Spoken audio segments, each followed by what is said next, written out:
Yep. Okay, because that is up quite a, you know, I could be down another ½ an inch.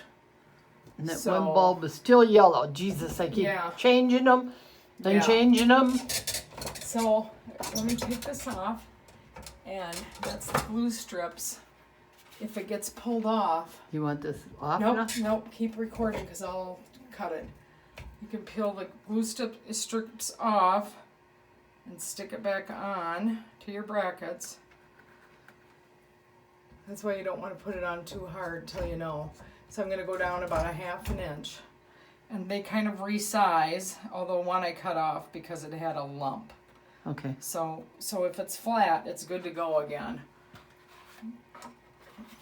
And actually, I think I'm going to have this be out a little bit further. I'm going to have them out closer to the right here and right here. Mm-hmm. And your light just keeps moving.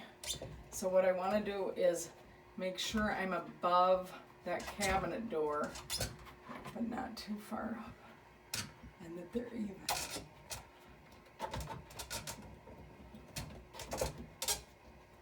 Boy, that thing's squeaky.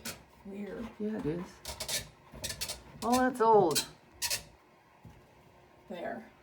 Okay. Looks good. Yeah. So then once that is in position, then you can push them on tight. Right. Make sure your shade's lined up.